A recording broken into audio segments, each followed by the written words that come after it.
Oh man, this guy really screwed up. This guy really screwed up. Holy crap. I don't think so. No. No. Yeah, this guy screwed up, man. Like, if...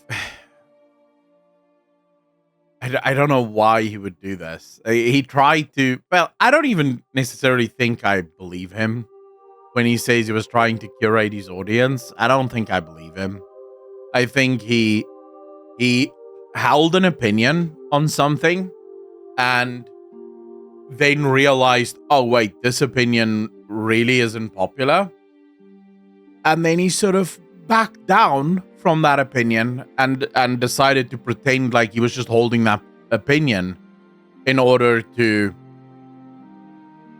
curate his audience.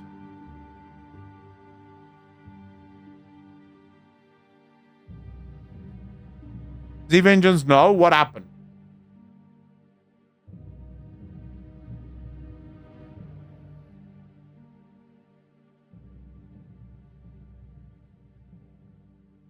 This is someone reacting to the fallout from why they think Sungrand Studios is insane. And this is a channel that people have been begging me to react to for the past 3 days. And I've been so busy with the other stuff, I haven't been able to. But they made another video 21 hours ago. Okay. I watched the previous one. I have not watched this one, so I figured I'd start with this one. But this is Harmful Opinions. They have 38,900 subscribers. And this has 1.1 thousand likes and 8 dislikes. So very much liked by the community. So let's check it, see what he has to say. Okay. Time for me to take some accountability. I didn't do my due diligence. I made a mistake. When I made my previous video about Sungrand Studios, it was the result of having looked at some bits and pieces on his channel during a live stream that triggered me to think I need to tell people. I knocked out a video very quickly with some nuggets of info I thought viewers should be aware of. However, having looked at some more of his content in depth, my opinion has changed. I think this guy is absolutely, genuinely Looney Tunes bonkers. What I think has happened with Gerald is that he is a crazy person trying to be comedic. As a result, people have taken everything he says as sarcasm. But despite his delivery, I think he's deadly serious about most of what he says. Oh, he is, by the way. I can confirm that, which I think his delivery and his messaging has been poor, to say the least. So, okay. Yeah. See, as I was doing some other work, for a fun project you might find out about someday, I decided to let his videos play in the background. And one video in particular completely rearranged my perspective on the guy. He is not just a cynical manipulator and grifter. He is totally out of his mind. The video in question is titled, Dear Doug Bowser, Nintendo of America President, May We Talk About Switch 2? Very funny, right? What a novel rhetorical device. Yeah, I'm very lost here. Nintendo's ear. I'm very lost here. I've seen some videos from Sungrand, not enough to form an opinion on the guy. I don't know anything about this Harmful Opinions guy at all. So, you know, I'm just here drinking my coffee, actually. And talking as if he's being listened to directly. Cute, quirky delivery of a point, right? Except I think he's deadly serious. He thinks they're listening, and he wants a job. What this video truly does is it ties together a lot of his recent behavior in a really funny way, but also a very sad way. The layers of his madness are incredibly dense, so please bear with me as I try to lay it out. We'll start with him flexing his credentials. Hello, Mr. Bowser. My name is Jarrell Dulé. I develop games. He develops shovelware garbage. His goal, in fact, is to pump out 1 game a month. Not as a fun project, but as his business strategy. Why? Whoa. I have not seen this video here. What's going on here? I'm currently on track to launch 1 game a month. So if I take 3 months developing, say, for example, a Dreamcast version of a game, that is 3 commercial titles that I will have not developed, which means that I am losing a significant amount of money. As a game dev. Whoa. I never heard that side of it. I always thought he put...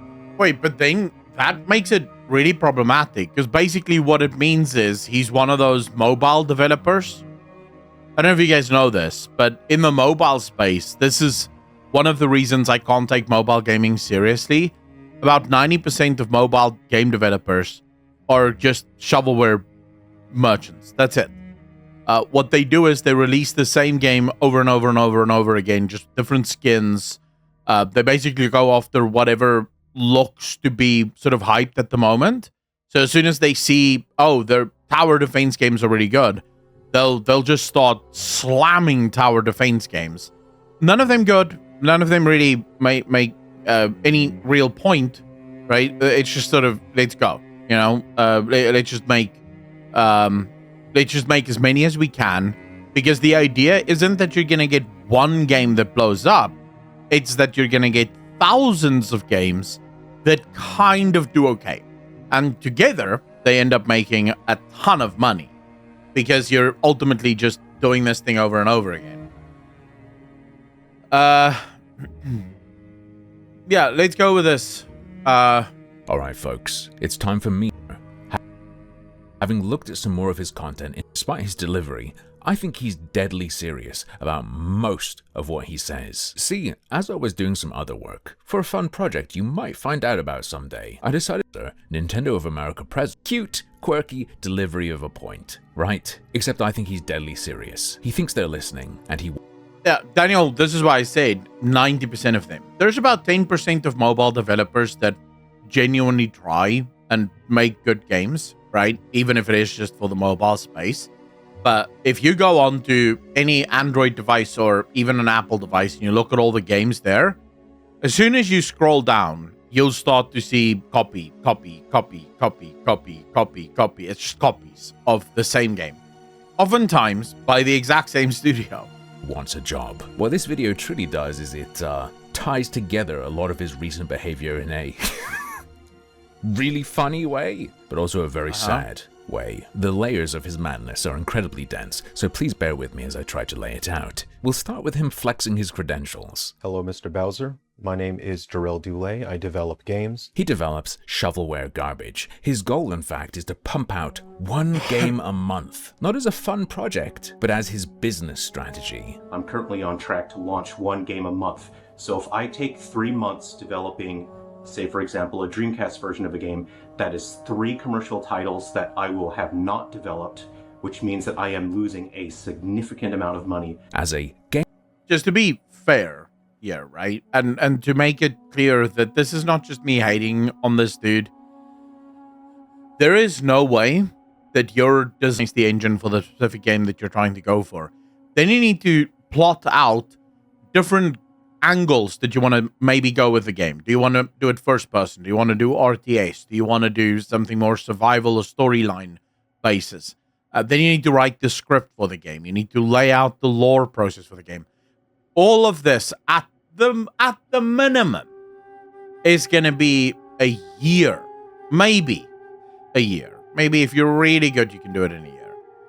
In a month, dude, there's no way in a month you're not, first and foremost, just taking off the shelf sort of bullshit, right? So you're just going into, you're just diving into the sort of asset store on Unreal or on, what's the other engine? The engine Unity or any of that, right? You're probably just asset flipping a bunch of shit, or you're doing some work in every single game and you're just asset flipping it over and over again into other games. So you are just creating shovelware at that point. Game dev, he is the lowest of the low. A solo dev aiming to shit out overpriced garbage every single month. In the past, I've worked as industry consultant. He has talked about this before in some slight detail. He claims to have been a consultant for Canon, Nikon, and Fujifilm. I'm an industry consultant, and I have helped guide major companies in the photography industry like Canon, Nikon, and Fujifilm by providing insight and vision with these industry leaders. He also claims... So I will be very clear. I have said this before, and I will continue to say it. There is nothing more useless than a consultant. consultancy is a useless thing in 80% of cases. There are times where having a consultant is an incredibly useful thing to have. Say, for example, you are Canon, okay? Let's go back to the early years of Canon, okay? You want to break into the photography market. You want to start making cameras that can take pictures. But you used to be, I'm just using Canon as an example here, you used to only make photocopiers. So you're not entirely sure how to make a camera. This is where a consultant is actually super helpful. Because a consultant, you would get a consultant that knows something about cameras and camera production, and they will guide you, right, towards the right areas.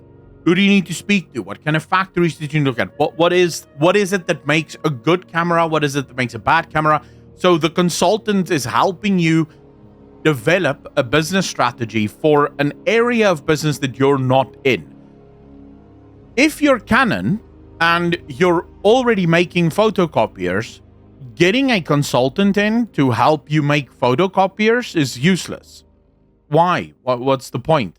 This is why in game development, consultancy is useless.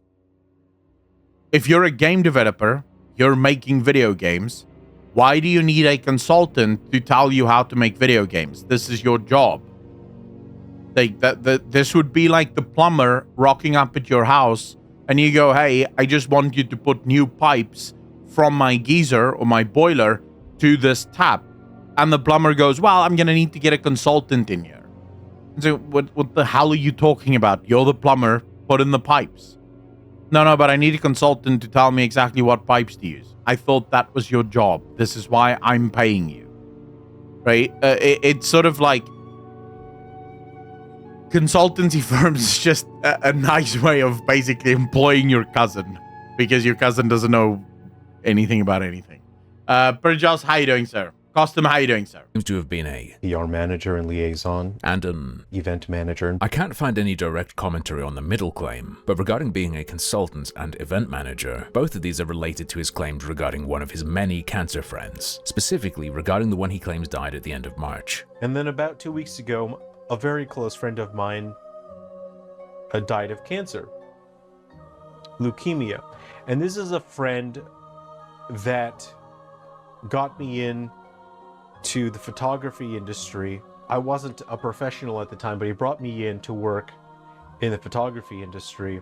And we talked a few times before I started working with him. And he was really dead set on having me work with him in the photography industry, and I didn't understand it. And he, after we met, a couple months later, he came back to me and he said, look, and he's a veteran. He pioneered the photography industry. Steve Nikon That's strange. He's a veteran. Like, that's a wild claim. himself? William Cannon? Shigeru Fujifilm? Who is it? If he's this famous pioneer of the photography industry, what point is there in keeping him anonymous? Google's kinda hard to use these days. I can't find this pioneer dying of leukemia in late March. Please tell us more. If he's this big name, you don't need to hide him. Gerald continues to tell us how this old man sucked him off. And he told me, look, after we met, I've been trying to meet other people your age. I've been talking to other people your age. And he said, I haven't met anyone else like you. I was wondering if this is just how people your age are, or if you're an outlier. And he said something to me that I didn't understand at the time. I was too young. This is oh man, the humble brag. Oh, you gotta love the humble brag. He told me I'm the most amazing speaker ever. And at the time, I was too young to understand this. I was too stupid. I didn't know yet. The humble brag. I am the greatest speaker this world has ever seen. But of course, I do have my flaws. I wasn't Einstein yet by the age of 12. That would only happen when I was 14, when I actually met Einstein, by the way, guys. And after spending like half an hour talking to Einstein told me, bro, you're smarter than me. And of course, at the time, I didn't quite understand what Einstein meant with that. I would only realize this by age 15, when I was like, oh yeah, I'm solving all of Einstein's biggest problems. That's when I realized, oh, that's what he meant. You know, yeah. So just so you guys know. To understand. And he said to me, "Your eyes are so clear." It gets me every time. How did I had nothing against the Sungrand guy, but I would have to watch all of these videos actually in context, because I'm not sure how much of this is actually like taken out of context. Because up until now, he's doing a very good job of highlighting that this Sungrand guy is not normal. anyone fall for this guy? He said, "I bet you can see the world for what it is." I held back on this guy because I didn't want to get a strike for bullying or something. But what the hell is this? But he said, would you do some work for me in the photography industry? I need someone to do some work. And I was intimidated because that's industry work, that's professional. I said, look, I'm not a professional, you know. And he said, well, you know, I need someone to do some work. I need event work. I need this. I need consulting and this and that. Event work and consulting. This is where that credential comes from. Now it's my turn to share a personal story. I don't make a massive amount of money dicking around online doing this stuff. Way more than I probably should make for just doing this stuff. But I'm not balling, and I'm highly aware of the volatility. So I'm always pursuing things where possible, such as event work. When a large company is running an event or has a stall at an event, their basic workforce might not be enough. Sometimes they need more people to move boxes. Sometimes they draft from friends and family first. Other times they'll use third-party designers to take the load off their internal team. Forgive me, but given what I've seen of this guy's design work, I don't buy it. I do not buy that he was brought in to be the savior of a photography company. Show us your portfolio. Gerald, this is your professional studio's website. You have the aesthetic expertise of a koala with Down syndrome. And there's one more credential he shares. Public speaker. You might think that he's referring to his YouTube content, but on his long-dead website only accessible via the Wayback Machine, we can see there's a speaking section from years and years and years ago. May I see some? People think you talk like a deranged retard as a joke, because it's the only way you've ever spoken on your YouTube channel. Please, would you let us have a look at you not speaking like this? I've seen some of your photography, by the way.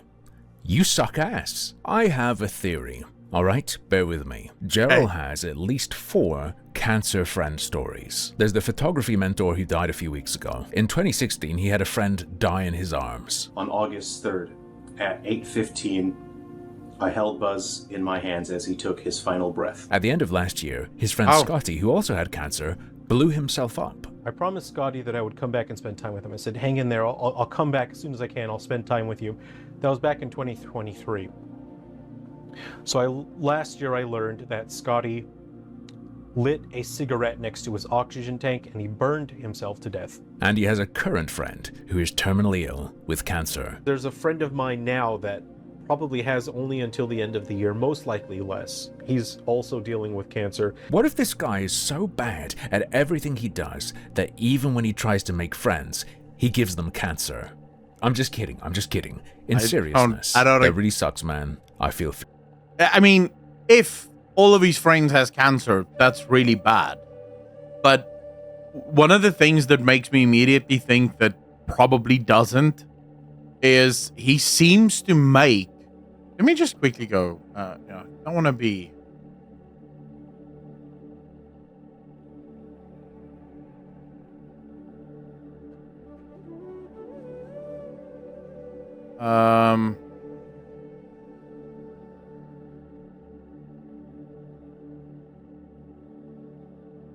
Dude, how is it that I can't find...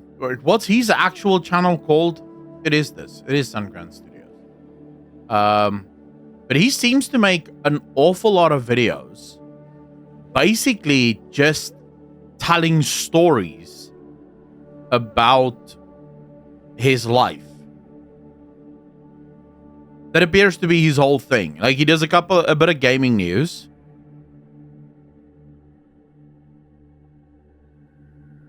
Something bad happened. I should have told you about it sooner. Some gaming news over here. More gaming news. Game dev explains. See, this is the problem. He's using the game dev thing as a hook to get more people to watch his content, because people tend to, if you are a game dev, it really helps, right? Because people like to hear from people that they think has authority in a certain space. So when you add game dev explains how Pokemon, you can watch, like, look at his videos, right? Whenever he says game dev, it's 52K, 36K. But then you look at a lot of his other videos, right? 11K a year, where he's just sort of covering news and he doesn't say game dev is explaining this stuff. 9.8K views, 2.4K views. So it's sort of, I don't know, it's weird. You can become more than human by these merman hands to survive your next shark attack. Something bad happened. So he seems to tell a lot of stories about his life. You don't care about your culture war? Okay, another one of those stories. He covers a lot of crap, man. But it definitely seems like a lot of his content is just stories. Or some of his content, at least, is these sort of weird stories about his life and how he does this or how he does that, or I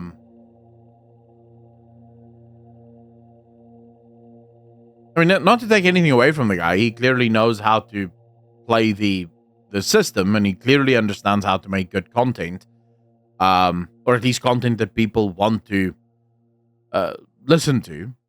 So I'm not taking anything away from that.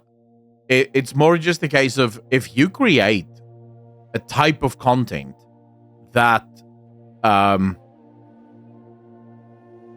almost incentivizes you to constantly have these super interesting stories about yourself, it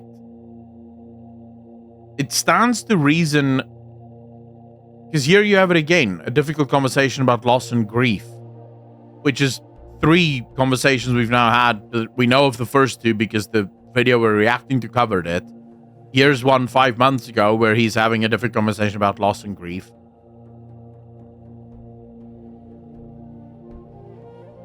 I don't know. Very awkward. Might be an older gentleman. They don't hang around kids. Old people hang around old people, and they do die. Clean. What did that guy do wrong? I'm not yet sure if I even think he did something wrong. From the clips that I'm seeing, he seems to be at least I get a sense that he might be lying, but that would be 100%. That would be me only forming my opinion based on the clips that I've seen, and these clips could be out of context.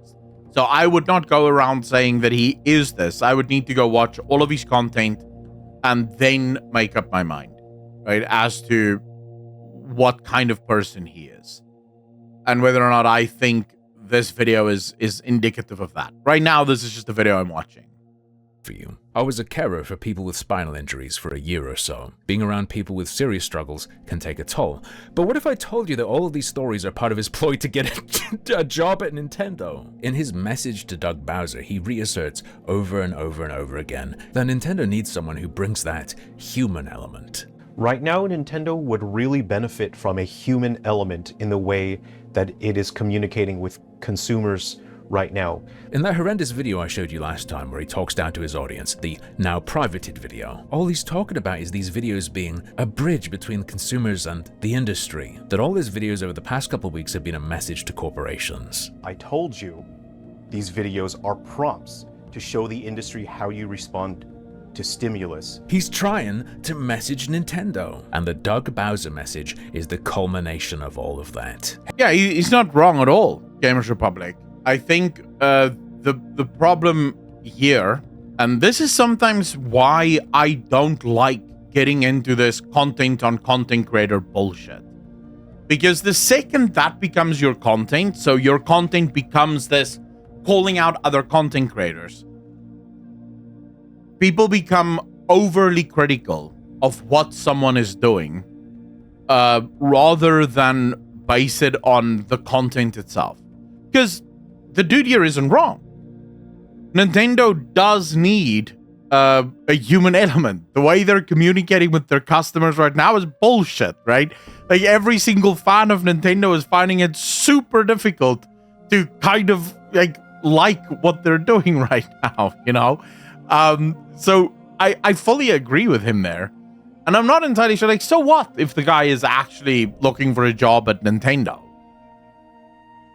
Bro, respect the grift, man. Like, you know, go for it. If you want to work for Nintendo, absolutely do it. You know, but I do. Again, I would have to watch that video. I don't give enough of a shit about Nintendo to watch that video. But I would say where it does impact his content is if he is trying to make a video being objective about video games, right? Because if you're a YouTube channel, people come to your YouTube channel because they're hoping for objectivity. But if it turns out that you're just making all of these videos hoping that someone will offer you a job, then suddenly, can I really trust the videos that you're making? You know, because you're obviously not going to be that objective. Because you don't want to piss off the company that you're hoping will offer you a job. So you're going to sort of shield a lot of your criticisms, or at least repaint your criticisms as sort of thinly veiled praise, rather, because you're not trying to piss off people too much, because you are hunting for that job. Hey, you need someone with all these features, and all his videos in the last couple weeks are him demonstrating how he has those features he thinks Nintendo needs. Let me show you some more examples. In the Doug Bowser message, he says, What people really need is more clarity and transparency as to the reason why prices are the way they are. Why? No, that's just not true. That's just, I don't even need context for this. People don't need clarity for it. Prices are ridiculous. It's stupid. I don't care what Nintendo wants to tell me. Unless Nintendo had a golden deck that every single developer had to jump on every single day before they could start making video games, and somehow this justifies $80 for Mario Kart, I won't accept it. No. We were told that games are so expensive to make now because of realistic graphics. Mario Kart doesn't have realistic graphics. It's ultra realism that costs a lot of money. Mario Kart isn't even realistic graphics, it's just animation. So from a pure design perspective, Mario Kart World would be a fairly cheap game to produce. I would be surprised if Mario Kart World cost more than 15 to 20 million to produce. I would be surprised, if even that. So the whole idea that you can justify an $80 price tag, even with clarity, because the only clarity you can provide there is, oh, we're greedy. What are you gonna say? You know, yeah, we're very greedy, and that's why we're charging $80. No, it's just bullshit. That's not why people are angry. People aren't angry because they're confused as to why the prices are that high. They're angry because the prices are too high. Are certain decisions being made in response to the way that games are being distributed and sold? He has a video explaining the cartridges. He has a video explaining why prices are the way they are because of inflation. Or at least he tries to explain. Inflation is simply part of our world. It is always there. It sucks. Dollar values increasing are unpleasant. Wow, so human. If Nintendo does not increase their prices to keep up with inflation, the way the rest of the world is doing, then the quality of the products will be worse.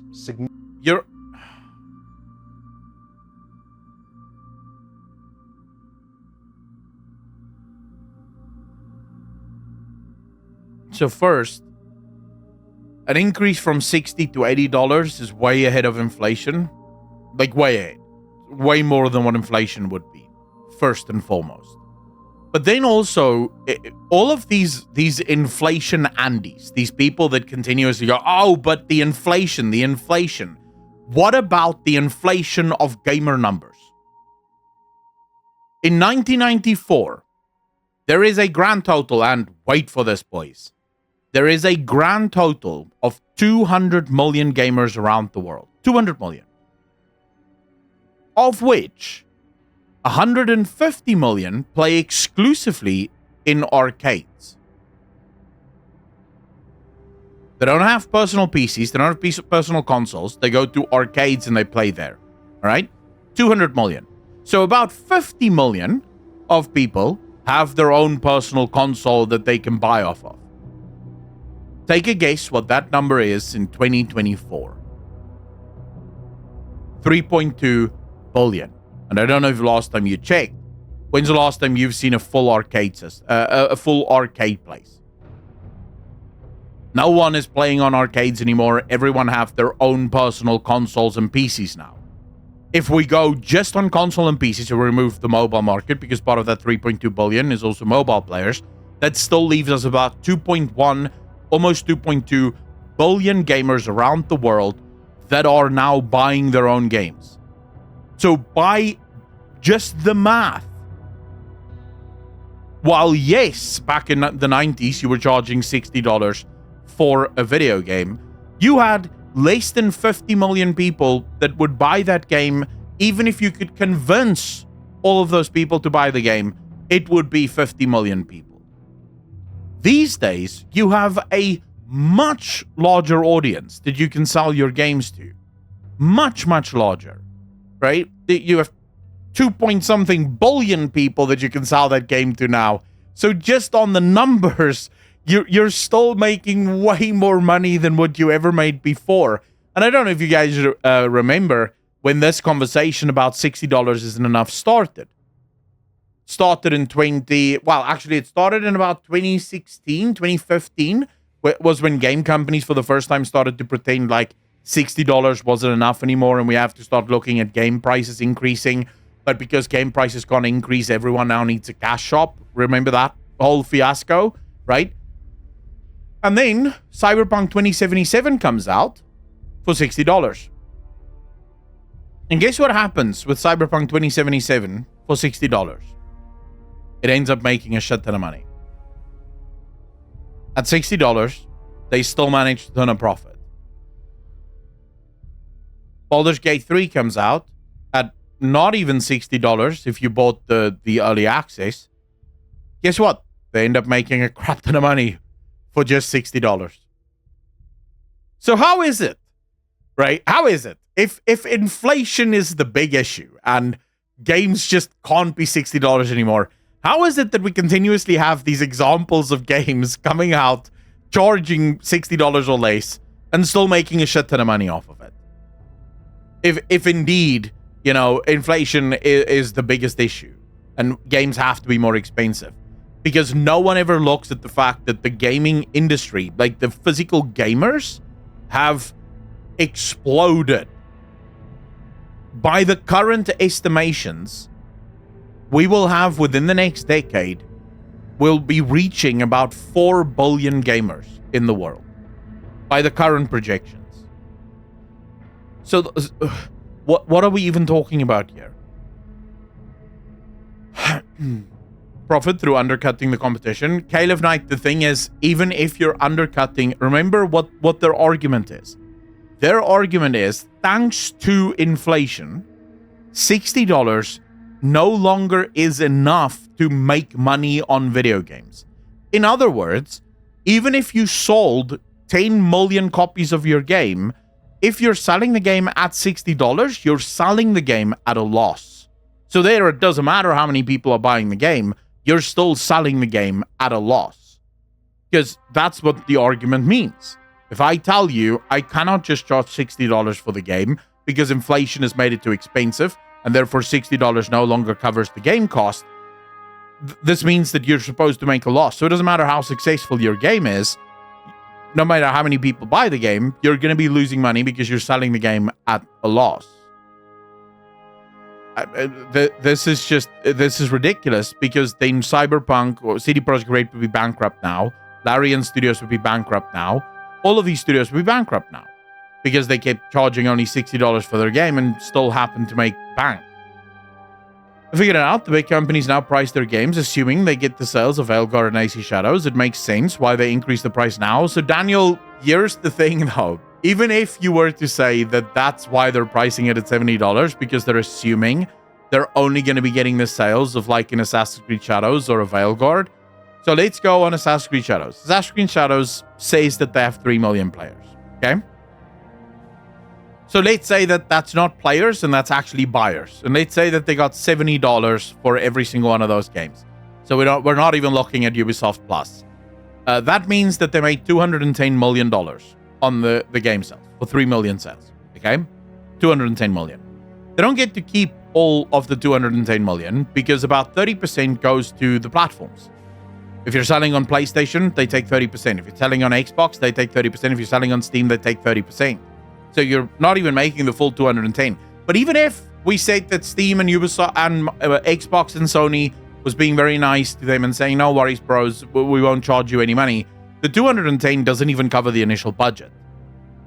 Because we know that the budget was between 250 and 350 million at the conservative end of the estimation. The marketing budget is oftentimes between 50 and 100% of the game budget. So even if we go again on the conservative side of things and we say that the marketing budget was about 125 million, that takes us from 250 million to 375 million. This means that they're still short more than 100 million, about 150 million something, 165 million that they're short on the game. Even at 3 million sales at $70 price tag. Even if we took it to $80 for Assassin's Creed Shadows, that's what, 240 million. They're still short about 120 million, right? 125 million. Okay, so at $90, now we're at, what is it? 9, 18, 27, so 270 million. Don't know why I didn't immediately know that, but anyways, quick math. 270 million, still short, right? So at $100, we're on 300 million, still short. So even if they were to charge $100 per game, they would still be short on their actual budgets at the sales that AC Shadows maybe were able to get. And that's not including the 30% that they're losing to the markets that they're selling in. Okay, so fundamentally, unless you're going for big sales, doesn't matter what you're charging, you're not making your money back. Significantly. Incredible explanation, and that's the only element. Consumer perception of value and willingness to buy these things isn't itself something that needs to be considered, of course. They need to sell games for more, so you have to buy it. That's it. Incredible analysis. But I digress. Can you see what this nut has been doing yet? Let me give you another example. Nintendo would really benefit from someone who can work with a team to filter through the noise. Nintendo really needs someone who can work with a team. Who's been working with a team? Let me show you a clip from another one of his privated videos. When we were posting videos together, it felt like we were on a team. And it was so great. And the work that you guys are doing for the industry is so important. Look, dog, he's got a team that can do what Nintendo needs a team to do, and he can work with them. Let's look what else Nintendo needs. It would be great if Nintendo could communicate with people by stepping away from the corporate stage and this sort of corporate manner of speaking in a very formal way and discussing things in a human way. Well, guess what Gerald's doing? He's putting away the suit. He's not going to be saying he's an industry professional over and over again. Nowadays, he says, I'm here just as just some dude. I'm just a guy. I'm not trying to be some idol or look at me, I'm some fancy internet dude. The perfect spokesperson. A man of the people. There is a lot, but let's just do one more. It's not your job, it's not Nintendo's job to bring any kind of positivity or hope to the world. Is that your job? But I personally hope that you will try anyway. And who could do that for them? What has Gerald been saying over and over again? I don't want game companies to bring hope to the world. I just want game companies to make video games. Like, I couldn't give two shits. Take your hope and shove it up your asshole. Is the game good? If I want hope, I'll go hang out with my friends. I'll talk to my pastor. I'll hang out with my family members. I'll watch a video of kittens on the internet if I want hope. I just want to play a video game, bro. Like, I couldn't give two craps about hope. What hope? Just make your game. Again, these past couple weeks. I'm expending the majority of my energy right now on staying positive. And to cap off this madness of a video, he says, I really wish there was a way I could help the situation. If you guys would like to contact me, you have my contact information. Your people know how to contact me. wow, he's got those industry connections. And to be fair, I am sure they technically have it. Yeah, I have that info too. I've got his phone number. It's in the press releases for his games. Sungrand Studios isn't some sarcastic master of comedy with a master plan for his channel to reshape the industry. He just needs to take his meds. I don't know about that. I feel like a lot of this video is probably just overly negative for it's what you do, right? If that's your type of content, it's what you get off on. And if that works for you.